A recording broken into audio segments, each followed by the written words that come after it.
बहुत समय पहले की बात है, जब संसार अभी रहस्यों से भरा हुआ था और मनुष्यों को यह विश्वास था कि प्रकृति स्वयं जीवित है। पर्वत केवल पत्थरों का ढेर नहीं थे, बल्कि प्राचीन स्मृतियों के रक्षक थे। नदियां केवल बहती नहीं थीं, वे अपने साथ बीते युगों की कहानियां भी लेकर चलती थीं। उसी संसार के मध्य में एक विशाल भूमि थी, आर्यव्रत। ये भूमि सुंदर भी थी और खतरनाक भी, क्योंकि यहां जादू और अंधकार दोनों साथ साथ जन्म लेते थे। लोग कहते थे कि दुनिया की सबसे बड़ी शक्ति समुद्र के पास स्थित अग्निद्वीप में छिपी है, जहां धरती स्वयं आग की सांस लेती है। परंतु सदियों से कोई वहां से लौटकर नहीं आया था, इसलिए धीरे धीरे वो स्थान एक डरावनी कथा बनकर रह गया। आर्यव्रत के उत्तर में पहाड़ों के बीच छिपा एक छोटा सा गांव था, निराशा घाटी। ये नाम सुनने में उदास लगता था, लेकिन वहां के लोग सरल और मेहनती थे। उसी गांव में आरव नाम का एक लड़का रहता था। उसके माता पिता का देहांत तब हो गया था जब वो बहुत छोटा था, इसलिए उसका पालन पोषण गांव के लोहार ने किया। आरव का जीवन कठिन जरूर था, पर वो शिकायत नहीं करता था। गर्मी में लोहे को आकार देता और रात में तारों को देखकर सोचता कि दुनिया उसके छोटे से गांव से कितनी बड़ी होगी। उसके भीतर हमेशा एक अनजानी बेचैनी रहती थी, जैसे उसका जीवन किसी ऐसे रास्ते की ओर बढ़ रहा हो जिसे वो अभी समझ नहीं पा रहा था। आरव को पुरानी कहानियां सुनना बहुत पसंद था। गांव का एक बूढ़ा कथावाचक अक्सर वीरों, जादूगरों और खोई हुई सभ्यताओं की बातें करता था। वो कहता था कि हर कहानी में एक सत्य छिपा होता है और हर व्यक्ति के भीतर एक ऐसी शक्ति होती है जो सही समय आने पर जागती है।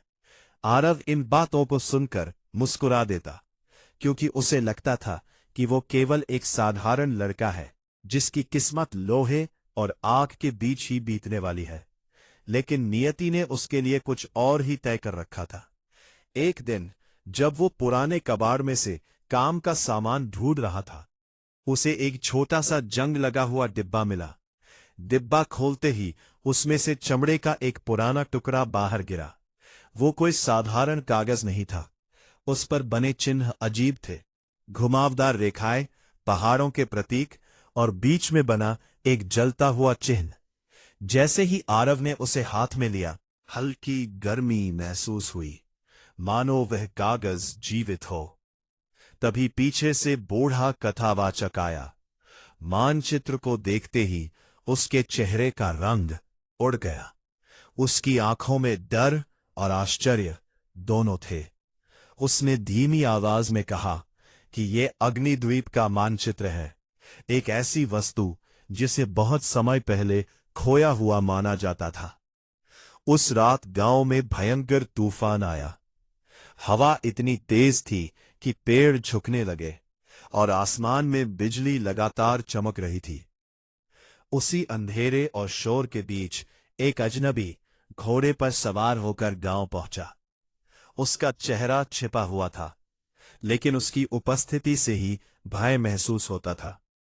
वह सीधे आरव के सामने आकर रुका और बिना किसी परिचय के मानचित्र मांगने लगा।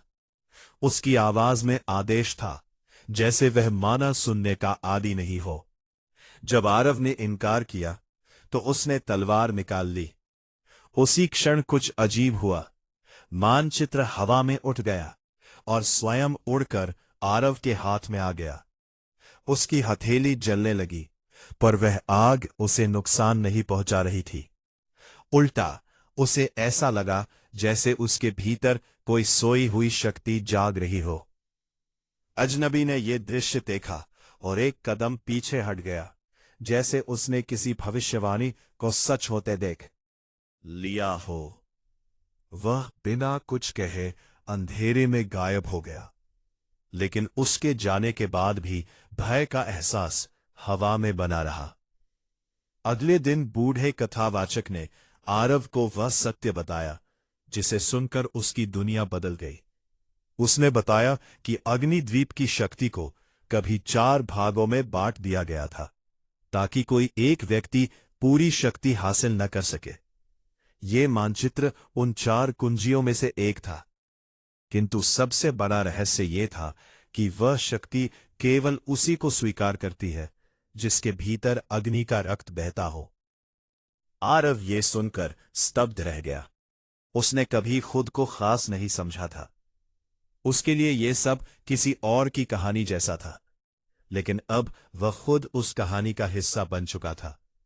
उस रात अचानक गांव पर हमला हुआ। काले वस्त्र पहने घुड़सवारों ने चारों ओर आग लगा दी। लोग चीखते हुए भागने लगे, घर जलने लगे और आसमान धुएं से भर गया। आरव ने पहली बार तलवार उठाई। जब एक हमलावर उस पर झपटा तो उसकी तलवार लाल प्रकाश से चमक उठी और आग की लपटें उसके चारों ओर घूमने लगी। हमलावर पीछे जा गिरा और आरव खुद डर गया कि उसके हाथों से ये कैसे हुआ। उसे समझ आ गया कि अब वह पहले जैसा नहीं रहा। सुबह तक गांव लगभग नष्ट हो चुका था।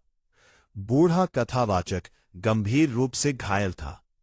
उसने आरव को वहां से भाग जाने को कहा, क्योंकि अब दुश्मनों को पता चल चुका था कि वो कौन है। उसने बताया कि अगर आरव रुका तो अग्निद्वीप की शक्ति गलत हाथों में चली जाएगी।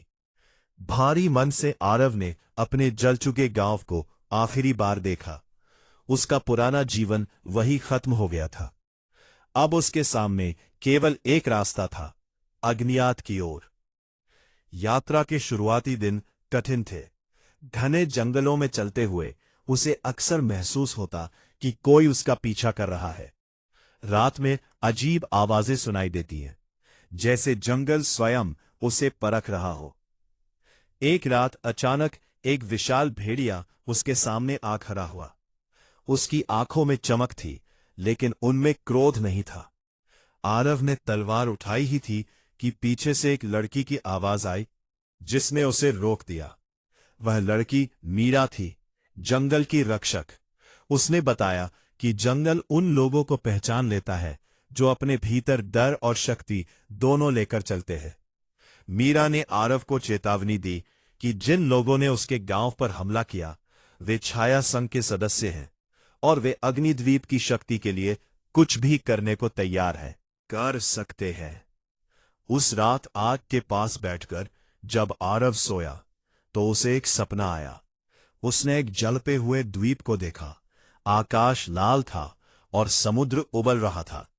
एक गूंजती हुई आवाज कह रही थी, 4 कुंजियां मिलेंगी तभी द्वार खुलेगा। जब वह जागा, उसकी हथेली फिर से चमक रही थी। अब उसे समझ आने लगा था कि यह यात्रा उसने नहीं चुनी, बल्कि यह यात्रा उसे चुन चुकी थी। दूर कहीं अंधकार में छिपा उसका शत्रु मुस्कुरा रहा था, क्योंकि अग्नि का वारिस अब जाग चुका था और कहानी अभी बस शुरू हुई थी। जंगल की गहराइयों से बाहर निकलते समय आरव को ऐसा लग रहा था जैसे वो अपने पुराने जीवन की अंतिम सीमा पार कर रहा हो। पीछे छूट चुके थे जलते हुए घर, टूटे हुए सपने और वो मासूमियत जो कभी उसके चेहरे पर साफ दिखाई देती थी। अब उसके भीतर केवल एक लक्ष्य था, अग्निद्वीप तक पहुंचना और उस रहस्य को समझना जो उसके भाग्य से जुड़ चुका था। मीरा उसके साथ थी, पर वो बार बार उसे चेतावनी देती कि यह यात्रा केवल बाहरी खतरों से नहीं, बल्कि भीतर के डर से भी भरी होगी। जंगल समाप्त होते ही उनके सामने एक विशाल तट फैला था। समुद्र अनंत था, उसकी लहरें चांदी की तरह चमक रही थी, पर उनमें एक अजीब बेचैनी भी थी, जैसे वो किसी अनदेखे तूफान को छुपाए बैठा हो। दूर क्षितिज पर काले बादल मंडरा रहे थे। मानचित्र के अनुसार अग्निद्वीप तक पहुंचने के लिए उन्हें समुद्र पार करना ही था, लेकिन समस्या यह थी कि उनके पास कोई जहाज नहीं था। तट के पास एक छोटा सा बंदरगाह नगर था, सूर्यकांत। यहां नाविक, व्यापारी और समुद्री डाकू सब एक साथ रहते थे।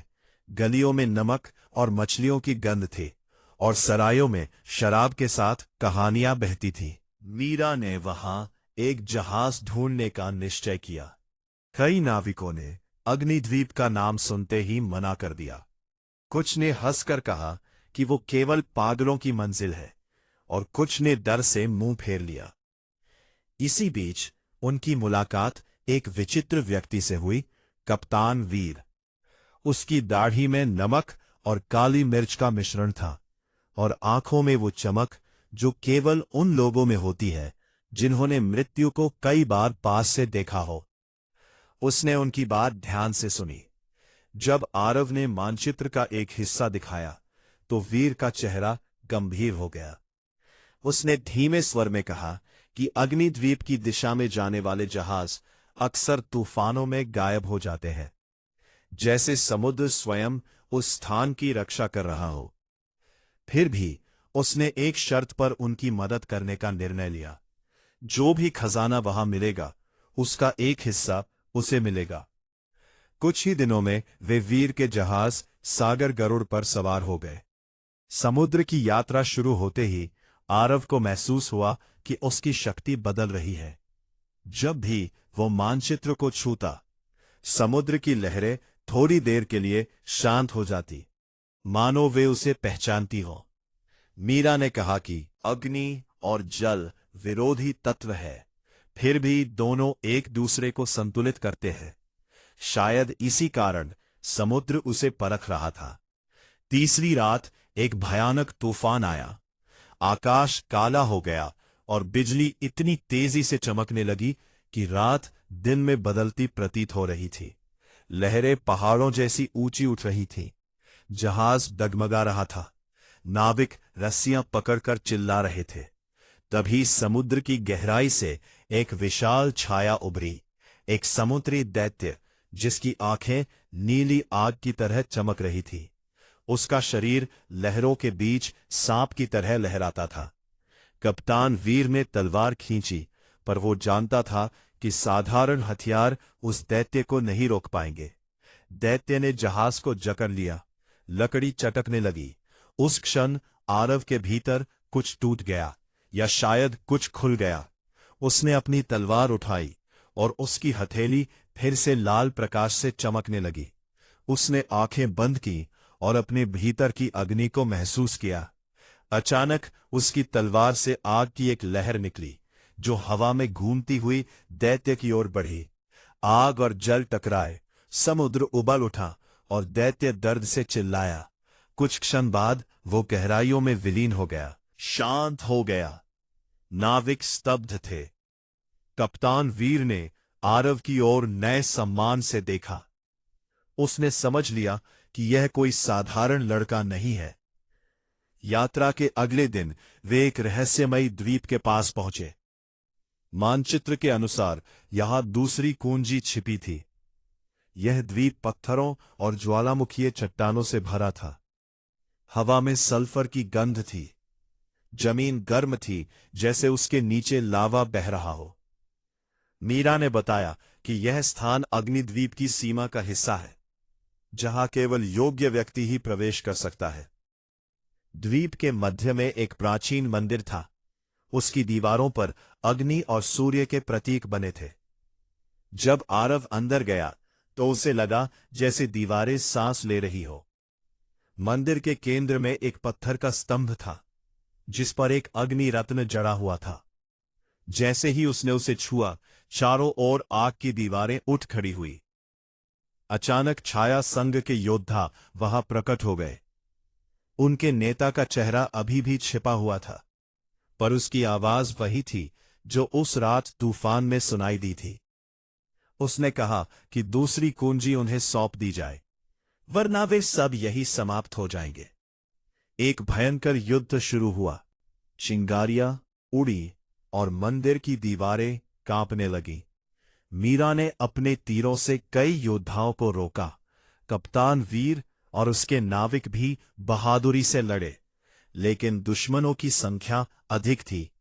तभी आरव ने रत्न को दोनों हाथों से पकड़ लिया। उसके भीतर की आग अब केवल चमक नहीं रही थी, वो भड़क रही थी। उसकी आंखें लाल हो उठी। उसने चिल्लाकर कहा, यह शक्ति किसी के लालच के लिए नहीं है, रत्न से एक तेज प्रकाश निकला और मंदिर की छत खुल गई। आकाश से अग्नि की किरण उतरी और छाया संघ के योद्धा पीछे हट गए। उनका नेता क्रोध से भर उठा, लेकिन वो समझ गया कि अभी समय उनके पक्ष में नहीं है। उसने पीछे हटने का संकेत दिया। जाते जाते उसने चेतावनी दी कि अगली बार वो खुद आरव की शक्ति को नियंत्रित करेगा। जब सब शांत हुआ तो मंदिर धीरे धीरे ध्वस्त होने लगा।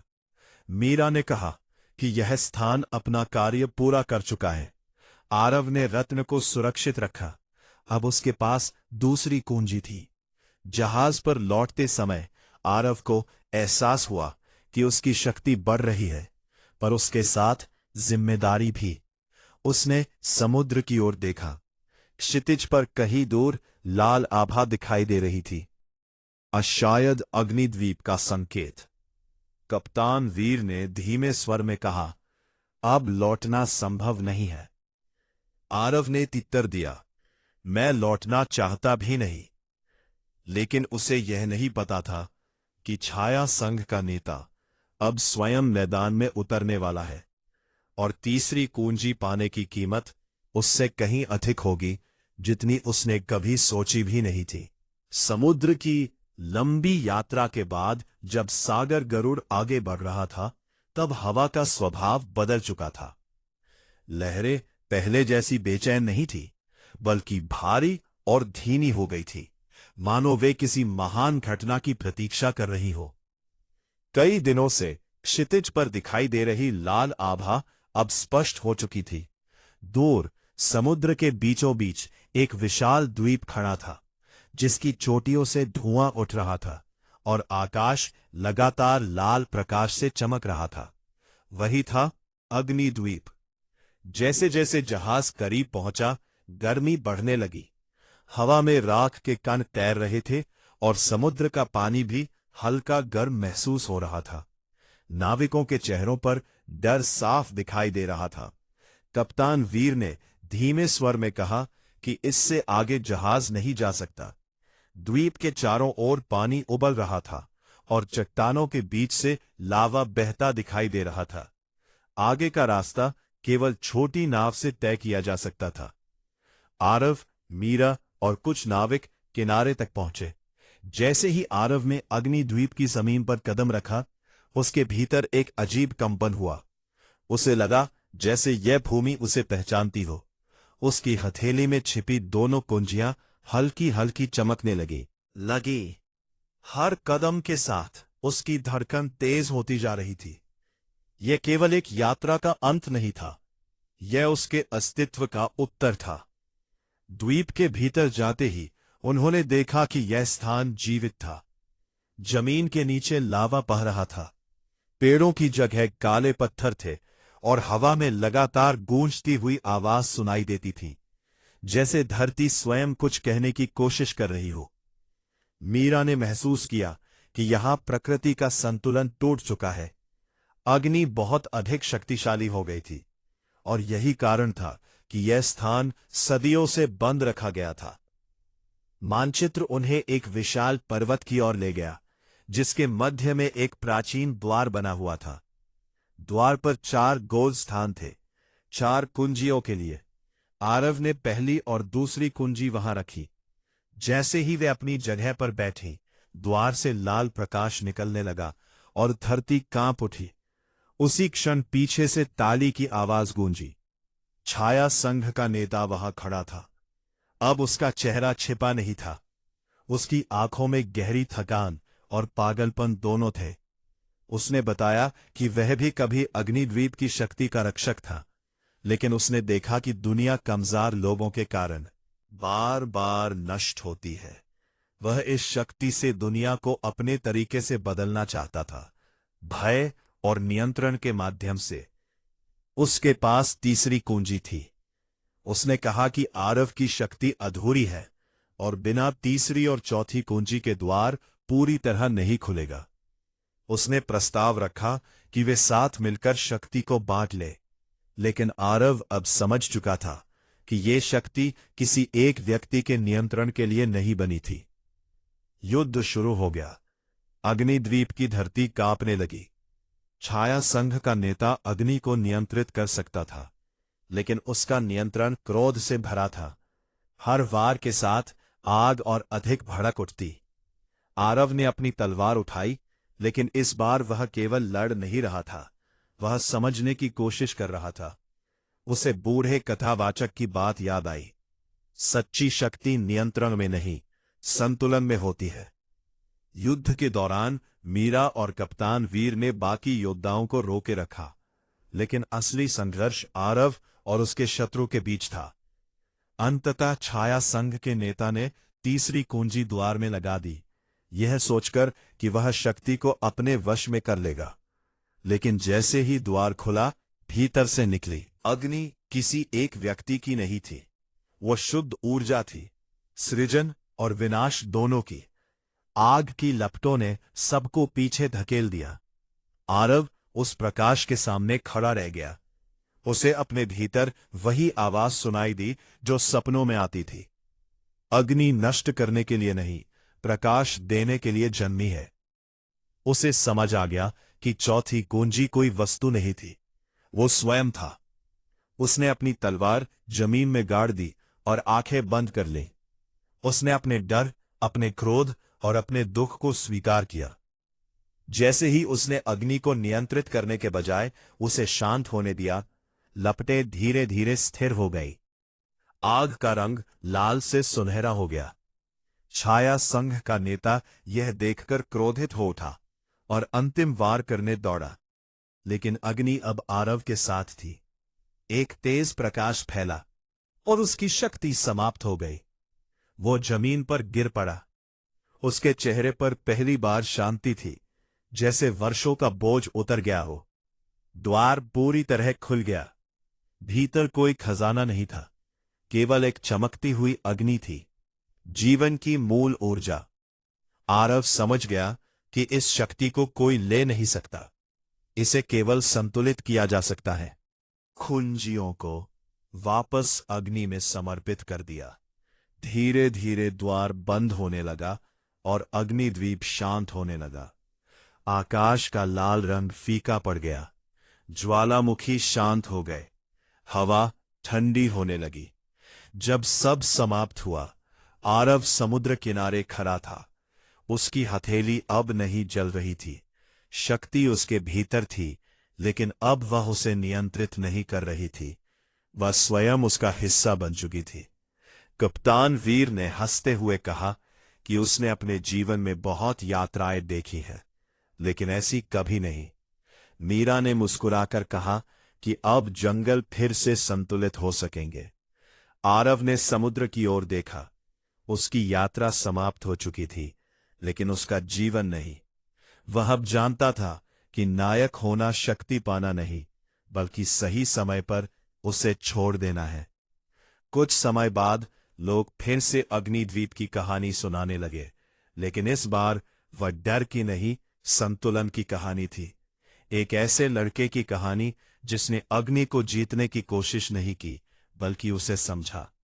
और इस तरह अग्निद्वीप का रहस्य समाप्त हुआ, पर उसकी कथा हमेशा जीवित रही, क्योंकि हर युग में कोई न कोई अपनी भीतर की अग्नि को खोजने निकलता है।